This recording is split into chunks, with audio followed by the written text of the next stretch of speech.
Welcome back to the We Are Here podcast. I'm Paul. And I'm Tony. And today we're joined by Patrick Chismarick. Patrick is a local realtor who owns and operates two local businesses that are multi-generational businesses. He's a Streator native, someone that absolutely loves our community, and it really does show in our conversation today. Oh, yeah. I loved the insights he had into the business world, but just in Streator in general, working through the realty side.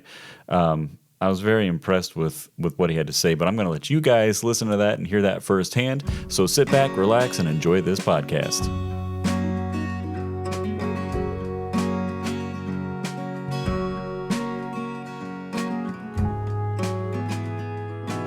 Welcome back to the We're Here podcast. We're here today with Patrick Chismarick. Patrick, thank you so much for joining us. You are a Streator native and a fellow Woodland alumni. Go Warriors. Yeah, go Warriors. And Patrick is also the designated managing broker at Chismarick Realty, and which his family has owned and operated for 2 generations, and the 4th generation owner and property and operations manager at the family-owned Town and Country Apartments in Streator. Yep. And on top of that, family man and very involved in our community, award-winning community member. We're excited to talk about that as well.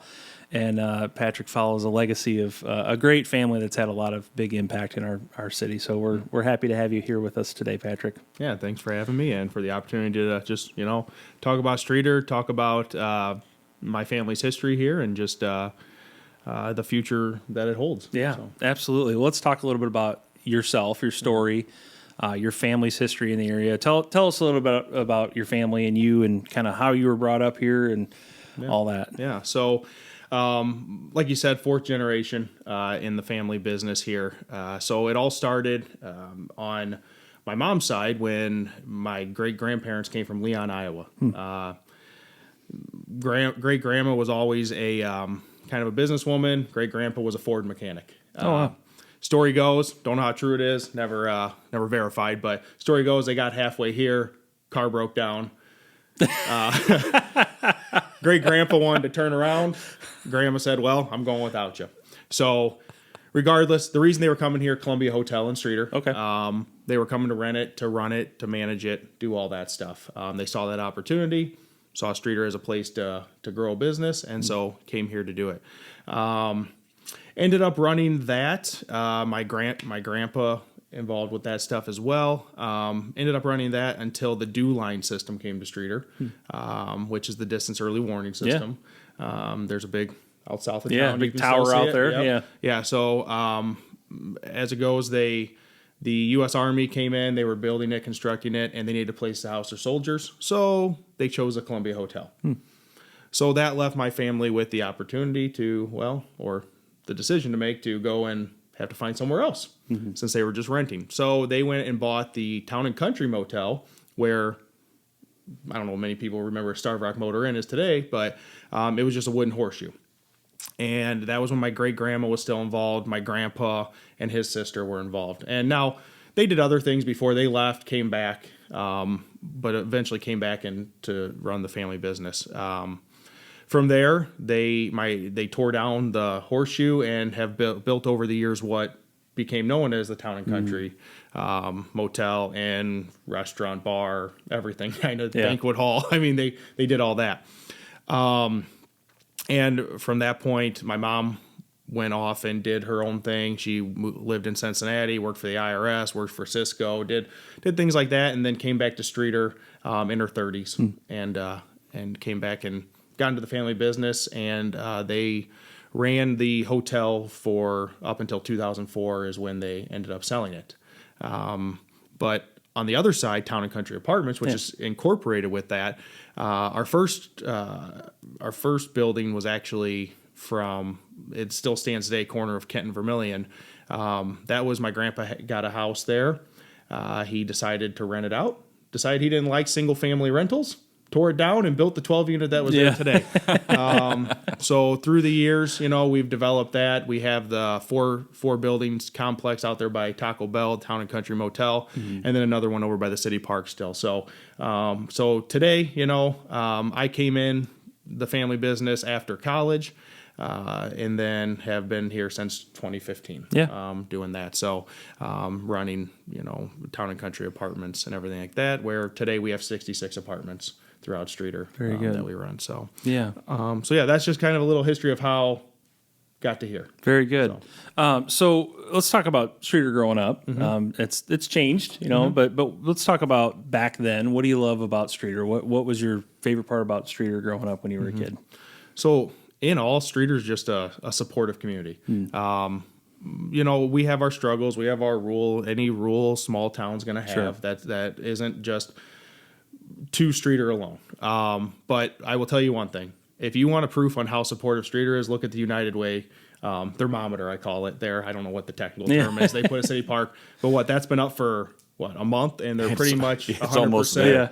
100%. So, and that's something that you see out in the community. But anytime somebody's in need, things are happening, the community rallies, it gets around each other and does and supports it. So you see that in the benefits, the fundraisers. I mean, nothing really struggles to succeed in those aspects. From a community standpoint, I mean, it's just been a great small town to live in. There's opportunities here. People like to down that there's not, but there's tons of opportunities here that you can grow in, and we're proving that as more and more young people are coming back to Streator, running successful businesses, and so it's just been a community that has had the opportunities, and if you get involved and do things, even from back then to now, it's there to support you and help you grow. I've said this many times. This is a good place to raise a family. It is. I mean that when we came back, very similar. I mean, we came back to Streator, and I was excited about raising my kids here. You know, and I'm sure you feel the same way about raising your kids in the area, and I can't imagine doing that in the middle of the hustle and bustle of a huge city and just the crazy world and all the power to the people that can, it just, that's great. But for me, I'm just kind of a small town guy, I guess. But, this is a really good place to raise a family and build a home and put roots down. And there is an influx of younger business leaders and just leaders in general that I've seen recently that, are succeeding and are kind of building on what previous generations have left for them, and making the best of it. So, let's go back to childhood a little bit. Any memories that you have, or maybe growing up at Woodland. I love celebrating. It's K-12 school. It's kind of unique. It's a little bit different. You tell people that you went to the same school for 13 years and they think you just got held back a lot, but that's not the reality, Like, no, we grew up here, kindergarten through high school. But any memories, just going back, like what do you get nostalgic about, I guess, or what do you think back in the days? So I went through to Woodland from 8th grade through senior year. I went to St. Stephen's through 7th grade. There's a blast from the past. St. Stephen's. St. Stephen's. So go Spartans. Yeah. Best gym in the area for sure. So I went to St. Stephen's for those years. And nostalgia wise, a lot of things that I kind of get nostalgic about is our sports. And that's St. Stephen's, Woodland, Streator in general. I remember growing up and you'd hear about, the couple major leaguers we had. You'd hear about, St. Stephen's won softball state championships pretty much, I think, the entire time I was there. Woodland, same thing. We went there. We had good. Now, one of our biggest wins was against St. Anthony's my 8th grade year when we went. We beat them twice, just saying. No, but so I get nostalgic about sports. I get nostalgic just about being involved in the community. I remember, a lot of times on the weekends, if I wasn't doing sports or things of that nature, I was either playing with friends out in the yard or doing construction or, acting like we're doing construction or whatever. And then I was following like my mom and dad around because they were workaholics. So, and that's how I got exposed to the community so much. I got to see a lot of people, all the good in it. And just, be involved with Kiwanis and, being out there for the peanut days, standing at four corners, as safe as that is, hey, here, give us some money. We'll give you in the middle of two highways. Exactly. Just being involved with that stuff and, getting to know also kind of the blue collar community through my dad. He grew up as a factory worker, before joining the family business. So I kind of got exposed to everything in Streator, which is awesome. Yeah. Yeah. So you've had kind of a unique perspective in seeing it change as well. What are some of the changes that you've noticed over the years? Some good, some bad. I mean, it's just a mix. What are some of the changes overall that you've seen though Yeah. in So the community? good wise, I would say the presentation, especially we've seen it of our downtown, has just really. I mean, I remember leaving for college. I mean, our downtown was blank. It was dead. bleak. Yeah. It was just downtown buildings that were basically falling apart or just ugly. With some anchor stores that were local anchor stores that were keeping it alive. But through the initiatives they've been putting out and local money getting put in both through the facade grants, both through local investors putting money into it, it's really popped up. So as a good aspect, I think the base of Streator, how it has been, how support has been, has always been there. It's still there. I don't think that's changed. But that is definitely something that's changed for the positive. When it comes to things that maybe have decreased, I'm more exposed to it is the housing stock. I would say, as we've seen, and this is, I don't think this is just a Streator problem. This is a general problem. Is as we've seen elderly people go to nursing homes, go to pass away, the houses get sold, and that local tight knit neighborhood where everybody knew everybody. I mean, this person disciplined this person's kids because they were their mom too, kind of thing, or that was your grandma, kind of thing. It's sort of kind of disappeared. So you've kind of lost the neighborliness, and that's probably more of a larger societal issue. Yeah. And also the pride of home ownership. I think, I don't know if it's just we're more stressed these days, we're more stretched money wise, time wise, things of that. But as you go into like the neighborhoods, you kind of don't see that pride of as much of a house being upkept and like you used to, where grandma washed the walls every 2 weeks, and there was just you kind of lose that. And again, I don't think it's a Streator specific issue, just something that as a general society in rural small communities where we are dealing with lower incomes, just in general, that people just don't have either the ability or the money or things of that nature to keep up. So that is something we need to kind of address, is to kind of figure a way that we can make our housing stock a little better. In that aspect. Now, can you? I think I'm following you when you're talking about housing stock. You're not talking necessarily about numbers of units of houses. No, you're talking more just quality. Quality. Yeah. And we do have good quality houses. Yeah. There are. I mean, we have some of the most Streator's boom, I would say, just from looking at it. I mean, I don't have any statistics on this, but the boom was probably, the 50s, 60s. You had the older houses, the 1900s, 1930s, whatever. But 50s, 60s, 70s, those houses, I mean, Douglas fir, they were built the same way. You walk in them, I can tell you when that house, a general idea of when that house was built. Yeah. They were built solid. And so we have a lot of good houses that have really good bones in them. But, maybe they need some updating aesthetically. So that's something that is an easy fix. And I'm not saying, that could be done by pretty much any buyer.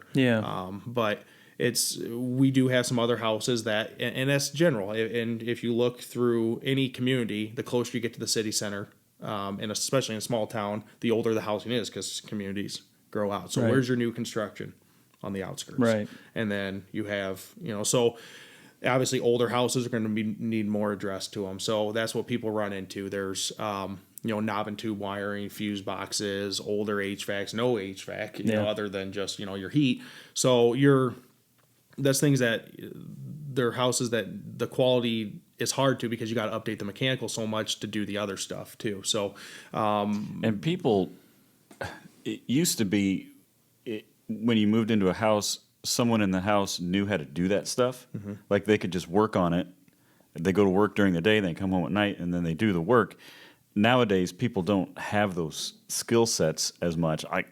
We had to move into a house that we could just live in. Like we looked at 23 different houses, I think, before we bought ours, because I needed a house that I could just move into and didn't have to do a lot of work, because I don't know how to do that very well. I mean, I know more now because I've owned a house for 15 years, and you just learn. But just that basic skill set of, not basic, but that skill set of putting up drywall, Changing a light switch or an change- outlet or yeah, something. doing all that Yeah. stuff. People just because it's not as necessary as it was, Yeah. you know, back in the 50s and all that. People just don't have that knowledge.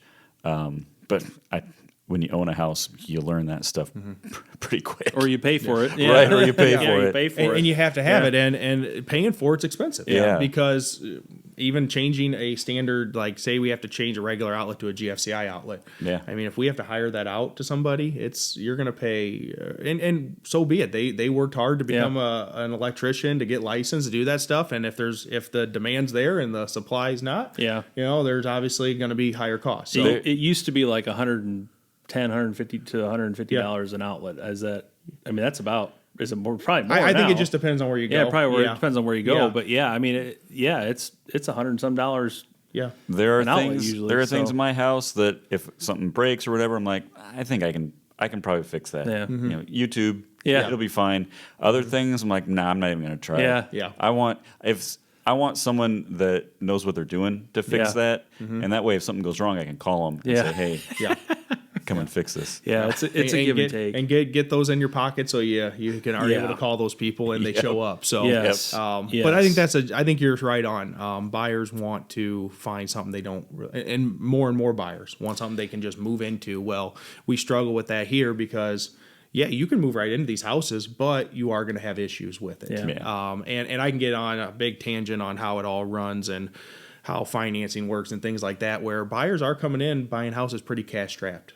So if that water heater goes out, furnace goes out, how do we pay for that to get going? Yeah. So some other things need to be neglected Yeah. to pay for that. So I think it's not an issue that's just a Streator. It's an issue that's everywhere. overall. Yeah. So, but that is something that we deal with and we see. So especially with our older housing stock closer to, I would say, city center. Yeah. And I don't. In my mind, this isn't a far, step. It's not as far step, a hard step to see how that affects the community as a whole. Mm-hmm. You know, the housing market affects the community as a whole. Obviously, you deal with it every day. So let's back out to kind of the 50,000 foot view. How do you see that affecting us now and in the future? Or maybe, I guess in the past would be the best indicator of what it's done to us in the past. But if people are cash strapped, like you said, they don't have as much money to put in the local economy. They don't have, but what are some other examples of how that affects us as a city? And like you said, this is happening everywhere. It's not just in Streator. Yeah. Thoughts on that, how that affects us as kind of the big picture. Well, I think again, like you said, it's in the economy in general. People they need to take care of their kids. They need to feed themselves. They need to have transportation. It's less that they can put out themselves, like volunteerism, Yeah. right?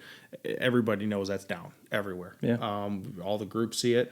So that's one aspect. You lose kind of some volunteerism, and it's not. I wouldn't say people who are lower income who are affording these houses that they don't want to. They just can't. Yeah. It's just not an opportunity. I'm not saying everybody wants to volunteer, but I know I run into a lot of people who are like, well, I got my kids all day, all night, because childcare is expensive. Yeah. They can't work because they got it. It's cheaper for them to actually stay home with the kid than Right.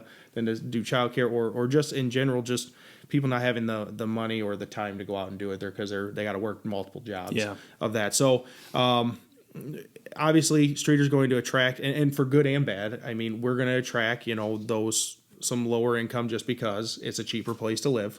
But also good because we are actually seeing people move into Streator. We recently, and this might be changing a little bit, but we have seen a lot of people. We used to always see Streator to Streator transactions, right? So I'm just moving from this here to here kind of thing and here to here. And sometimes we'd see three people just switching all houses, and they'd all just be moving around houses. But now we're seeing more of, and with that, we're seeing people, not as many people moving because interest rates, cost of buying a house.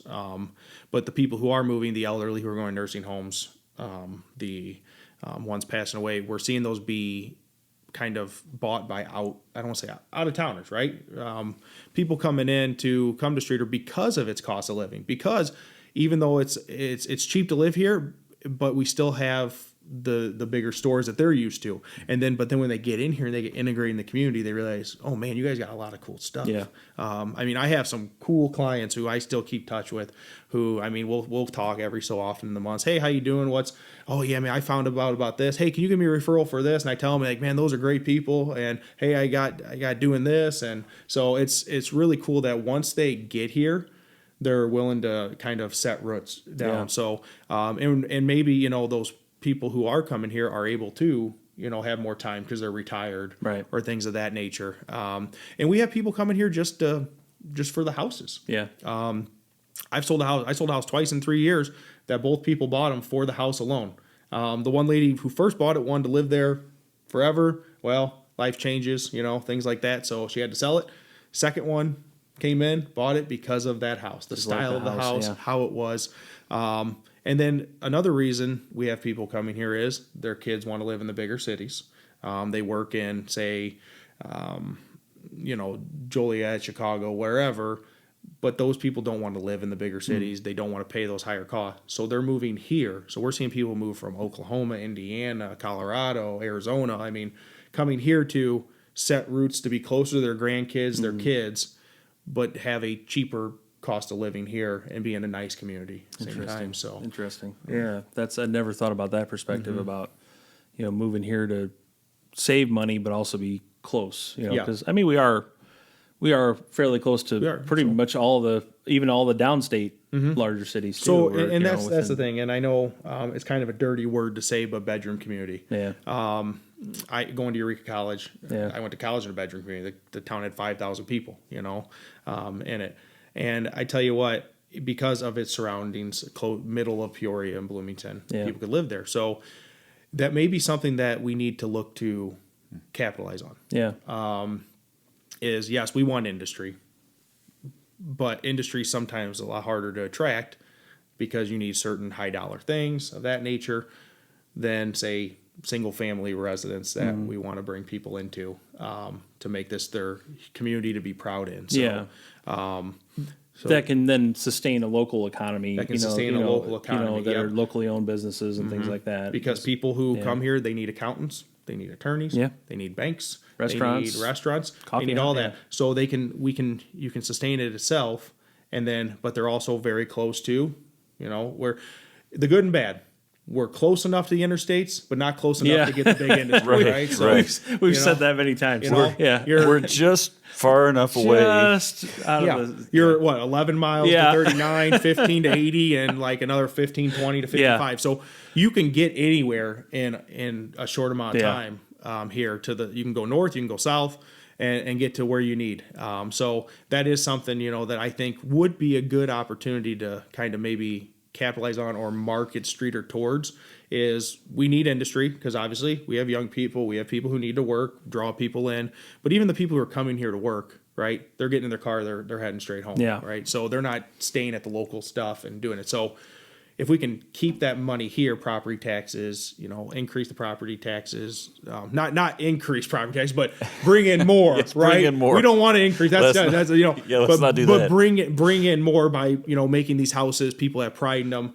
They make them worth more. So That was a very good distinction, by the way. Good job. Yeah, we don't want to increase Yeah. property taxes. No, we want to increase the revenues from them by having more people to pay. More pride. Yeah, exactly. Kind of maybe bring that neighborly stuff back if Yeah. we can. So I know that's a societal issue, but I think Streator can focus on that bedroom. And we are doing stuff. We have the walking trails. We have a very good YMCA. Yes. We have stuff that can be done, and we have good little groups there. So I mean, that butterfly group, that monarch butterfly group. You have the walking club. Yeah.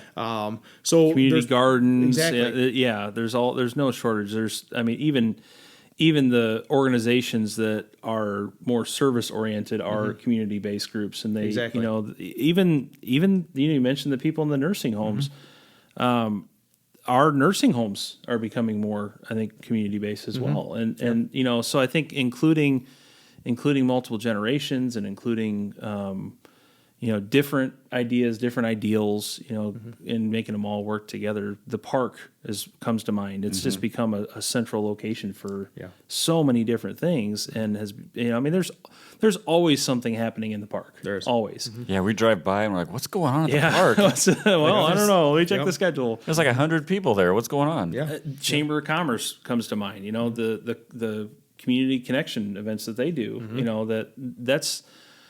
That's the neighborly aspect that it's so easy to miss, the need for, I think in a small town that we have to build these connections. Tony I say famously, but famously said, it takes a community to build a community. And I think we have to focus on some of those things. I want to back up just a little bit here, Patrick, because you are obviously very passionate about this, and I appreciate that passion so much. And that I think that comes from your experience in the business, but also comes from your family, right? Following in their footsteps, several generations.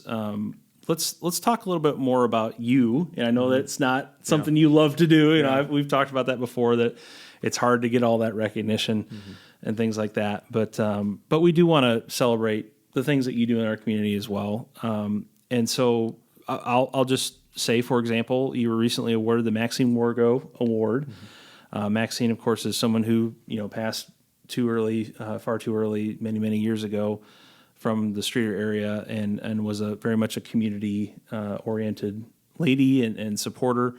Awarded for that from the Streator Chamber of Commerce for community involvement and volunteerism.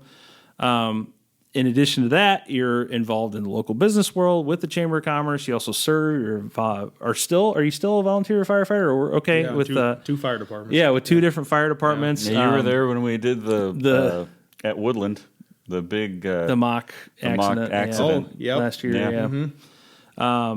Coach sports for your kids, I believe, or for one of your kids, and then just so many other things. So tell us some more of the things that you are most passionate about, involved in, how it feels to win an award like that, and to be able to, for you personally, to be involved in this community that you love so much. Yeah. So like you said, with recognition, it's never about the recognition. It's if you live your life right, you do the right things, treat people right, things just happen. And that's how I was raised, right? Yeah. I mean, obviously you're raised, you understand there's business, there's things in business that can get ugly and dirty and yada, yada, yada. But in general, do the right thing. Yeah. And everything else follows. Treat others the way you want to be treated. Exactly. Golden rule. Exactly.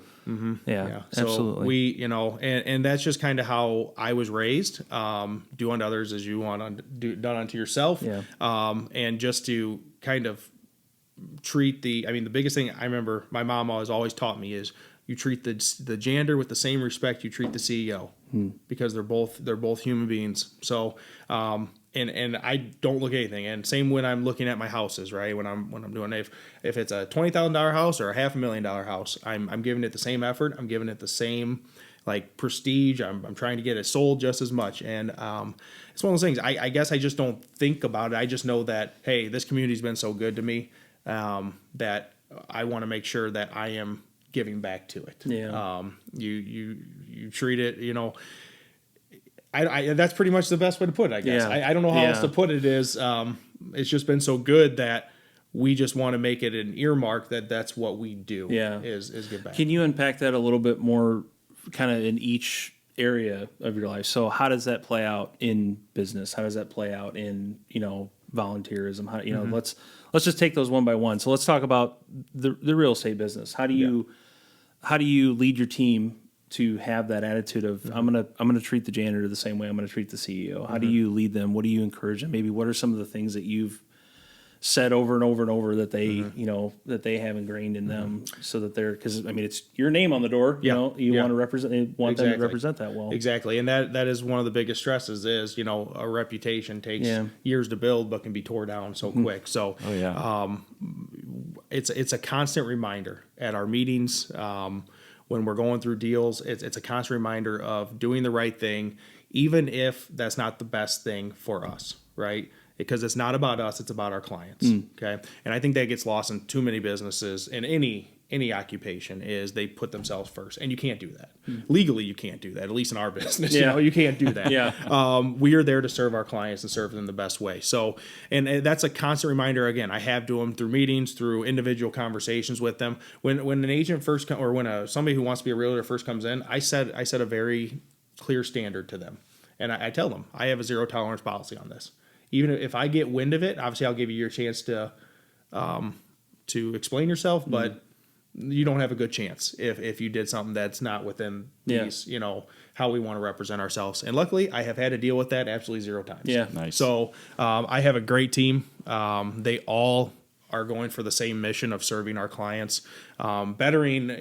We serve more than Streator. Obviously, we go about an hour around, sometimes a little more. 20 communities, I think I counted on your website. Yeah, somewhere around there. Right? A couple dozen, maybe? We get down, even Gridley area. We're up in Roselle, Joliet. Do a couple things up there. Not a lot, but some. So, so that's just one thing that I'm very clear on to them, and they understand, and I want the right people underneath me for that. So we're not a high pressure sales. You got to sell. We've structured it that it's basically, you make money as you sell, but you're not forced to. Yeah. There's a lot of other places that have that force of you owe us money if you don't do this, or you have to do this, quotas, and we didn't want that. We wanted that leads to exactly that leads to pushing, and exactly. That's not putting the customer first, exactly. Because you got to push and we want to always make it where if the agents aren't under any pressure, then they can't put the clients under any pressure. So, and we're there to support them. It's a 24/7 job. Not only am I supporting my clients, I'm supporting my agents. I am over all of them, and not in an egotistic way, just in general, how Illinois works is I'm responsible for each one of them. Yeah. So, I'm looking at everything they do, and I question them in certain things, and they always have a good way to explain what they're doing, or, oh yeah, I probably should do this or that. But, in the end of the day, it's all about doing the right thing. Yeah. And, that shines through, to everything you do for that. How about with things that you're doing just really for the betterment of the community, volunteering? What are some ways that you feel that you've brought that attitude of treat others the way you want to be treated? That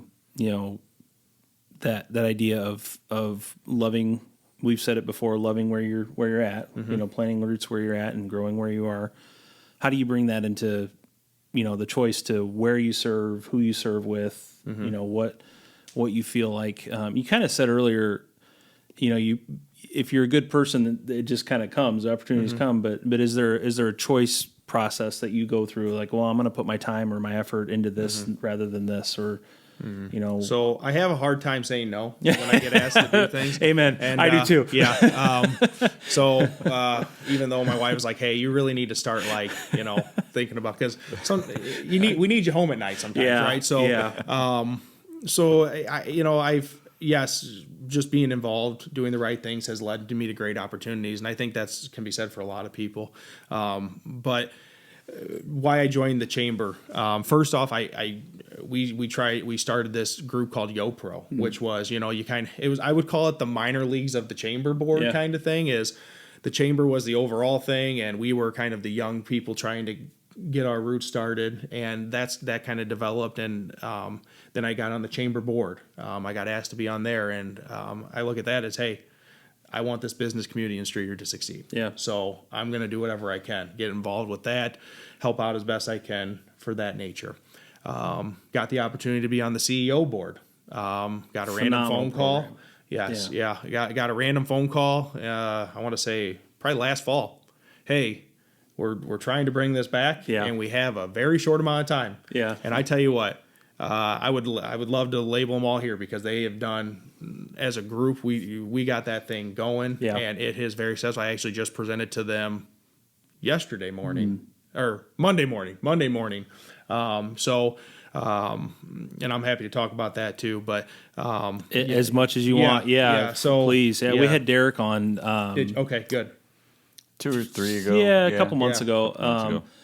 And boy, he's doing such a good job. Oh man, Derek's Derek. doing such and Teresa too. They're just We should have Teresa on too. Yeah. She'd be amazing. Yeah, you should. Yeah. I serve a lot. I see Teresa a lot. Yeah. It's one of those things. Hey, Teresa. Oh yeah. See you later. See you tonight. Yeah. Yeah. But yeah, it's kind of the CEO program and Derek. He's. Yeah. I mean that worked out perfectly. Yeah. Where the chamber needed a director and the CEO program needed a facilitator. And I was lucky to be on the hiring committee on both of those. And I tell you what, Derek just shined, and he has done. He loves his town. Absolutely Loves great his job. town. Yeah, and is doing an amazing job. He is. Yeah. He is. I can't say enough good about him. But the CEO program, and I'm sure Derek touched on this too.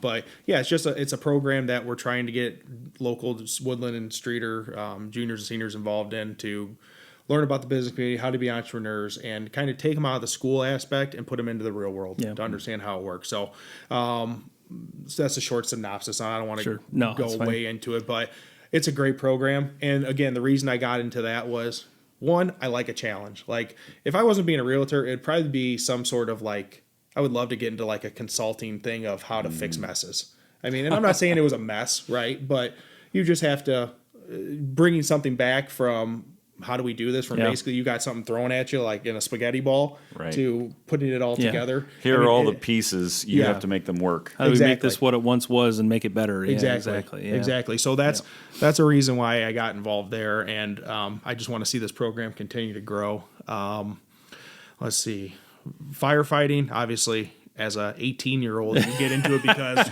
wee-woos, adventure, this is fun, adrenaline. Yeah. Obviously, I've been doing that since 2012. And obviously my adrenaline has changed a lot more. No longer is it just blinders on go. It's a lot more, thought process and thinking stuff through, trying to be a leader there as well. Making sure safety is number one, and then helping victims, things of that nature. And unfortunately, it's a dying thing around here. As we need volunteer firefighters, and because who's going to answer that call when you call 911, nobody shows up, or it takes 4 hours for somebody to show up. So it's one of those things that over the years, as I've gotten more involved in, I've also been involved in. Hey, how do we bring more people in? How do you recruit? How do you do the longevity of departments? So that's just something that I've got into because, that's awesome, and have evolved into being even more deeper into it. And on real estate side, that was another thing I got involved in. We just went through a merger with our realtor association, so I was on that task force for 6 months, and now I'm on the council there and the finance committee and all that stuff. And that's just because, one, whoever's representing us as realtors, I want that to be the best possible. And I tell you what, I am a huge proponent for Streator. I got on there and I made sure, hey, we haven't had events here in years. You need to come here. We're not the armpit, I mean, I know you guys all want to think, we're up here and and I'm not saying there's great people there, right? I'm not, but they like to focus their stuff on where's the office. Okay. So it's, hey, come down to us. Let us show you what you got. We're a great community here. And so I'm a big advocate there. And I feel like that gives me the opportunity to more advocate for Streator, the real estate community, all that stuff outside of just Streator itself. Yeah. So, yeah. And I'm hearing this overarching theme as you talk, Patrick, about, like I've said before, growing where you're planted. And that means you want what's best for your family. I know that. I know that for a fact. And I think what I'm hearing from you is you believe that the best for your family is for the best where you live, is to have the best where you live. And it's worth investing your time and your life and your thoughts and your vision to this community because this is where you want the best things for you and yours. Is that did I hit the nail on the head? I mean, I mean, it's worth doing that because this is a good place and it can be better. It can be even better. And I think that's why I get so excited for young leaders like you, and so many other people in this community that are catching that spirit, that vision of, no, it can happen here. It's not going to look like it's looking, in Chicago or any big city or anything like that. It's going to look fundamentally different, but it still matters. It's still important in our town for this town to be better. And I've been excited because it's less, let's make Streator what it used to be. Right. It's more like, this is where we are. these are the things that we think are going to grow the community and make us better than what we are now. Yeah.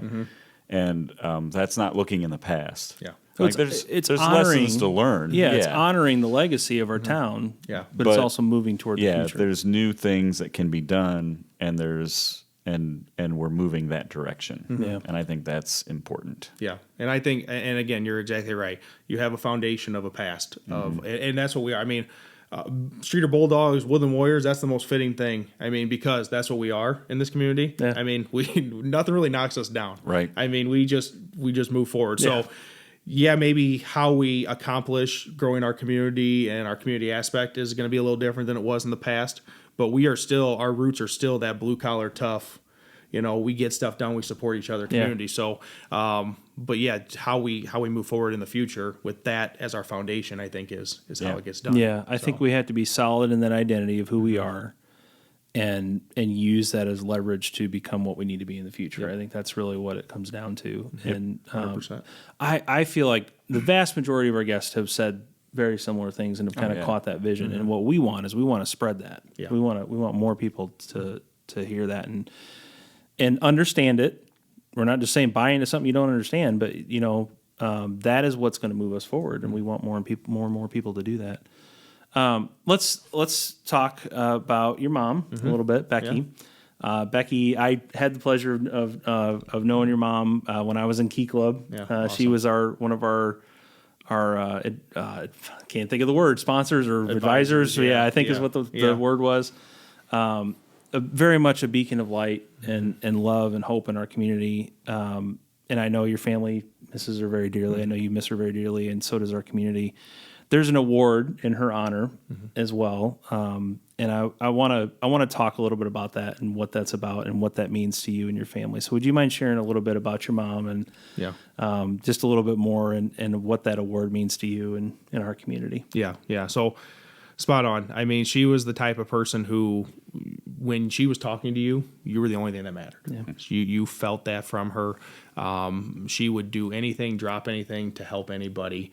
I remember just going through any drive-through line, she would be like, all right, well, here's your tip. Like, I remember I'm like, wait, you tip drive-through people? Like, I didn't know you did that, So she was just anything. She was just to make people feel better about themselves, to just get the best out of everybody. And that's how she raised me too. I mean, she knew what she wanted, and she wanted to raise me in a certain way, and she did. And, but she was the best example for that. And in general, just the community serving.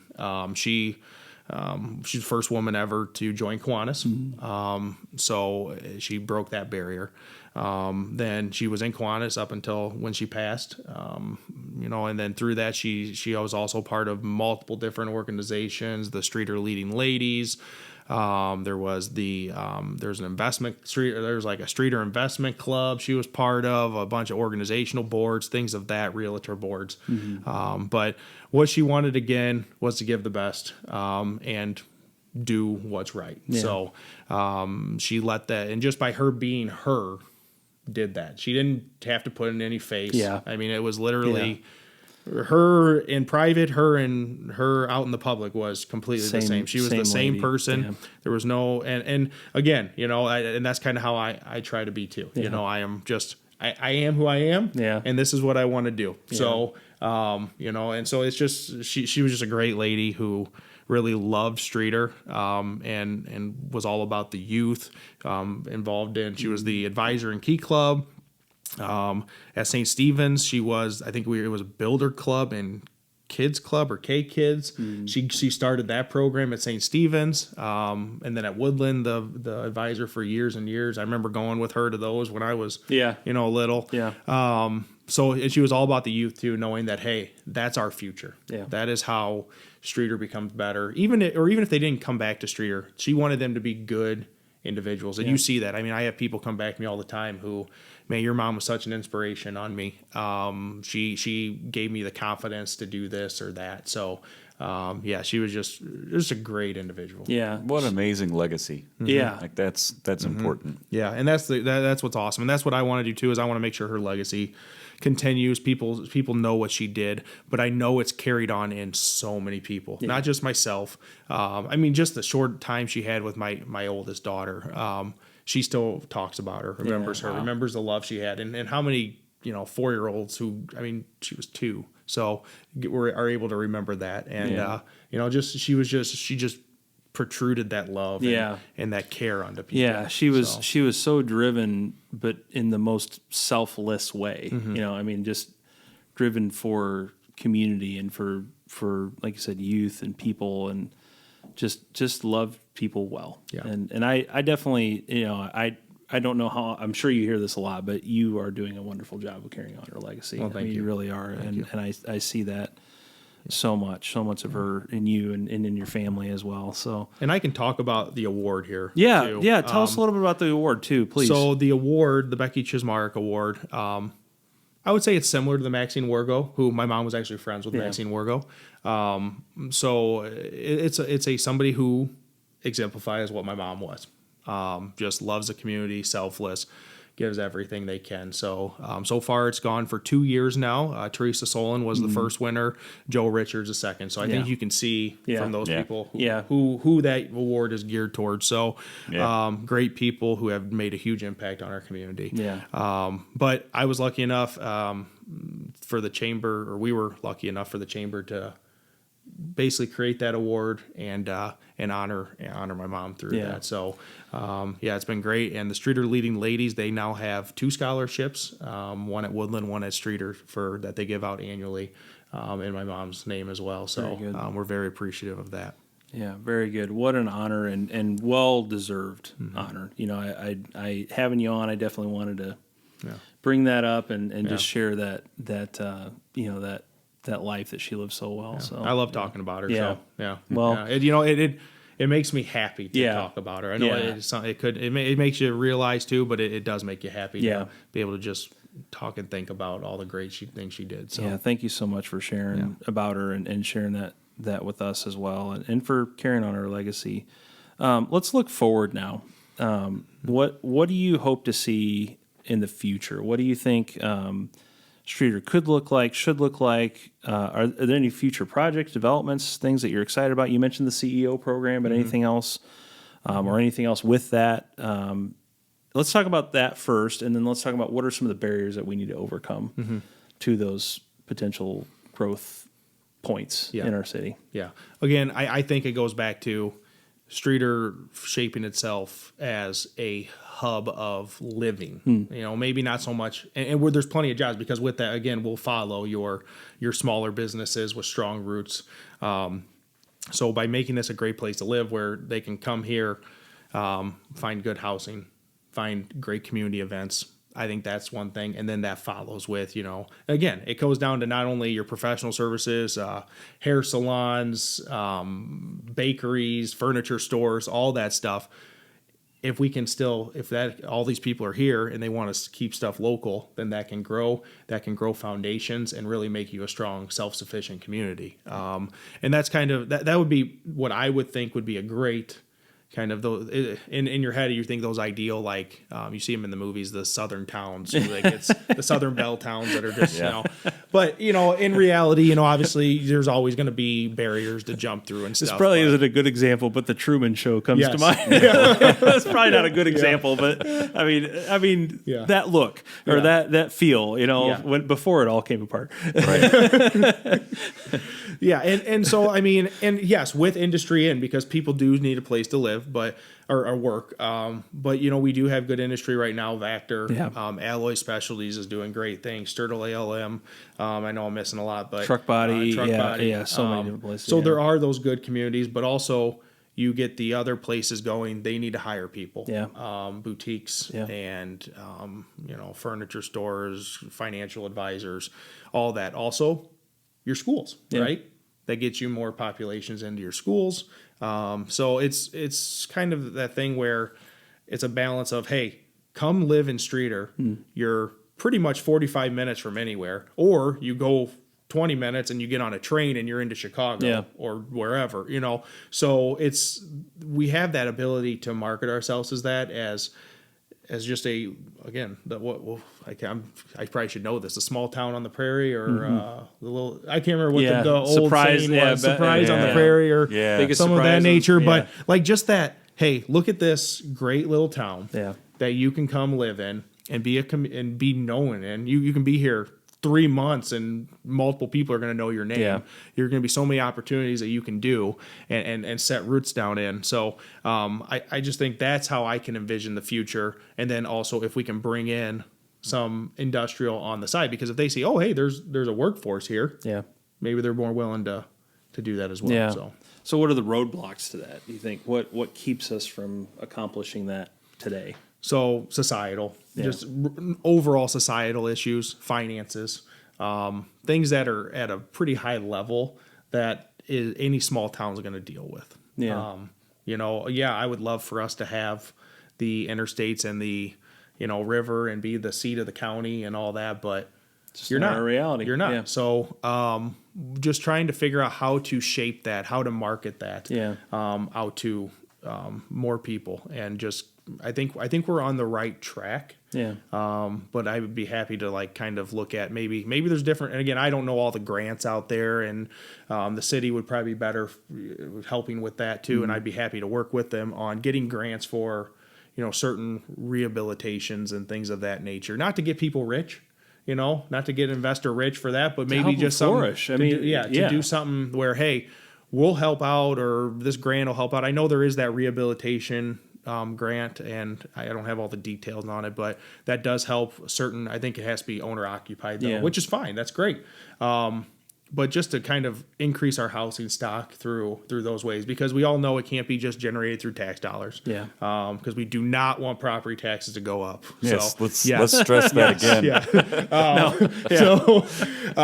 So if there's outside ways, but again, you're dealing with governments, you're dealing with state, federal government, things of that nature. So the roadblock is getting that clear picture of how you get it done, because that's the hard part. I think everybody can see the greatness in that idea, but how to get there, and I don't have all the answers either. Sure, so. And I think we're trying to paint the picture of what that is by talking to more and more community leaders. I think that's what maybe this is an opportunity to stir some conversation. Somebody hears this and they think, oh yeah, some of those things are really good ideas I hadn't thought about, and then maybe we have more of those community meetups. We talk more about this and we make these connections, and then it just takes the right ideas and the right spark and the right people and to move in the right direction. I think that takes time, but it's a lot easier when you're not trying to do it, when we're not all trying to do it in our own little corners of the world. Exactly.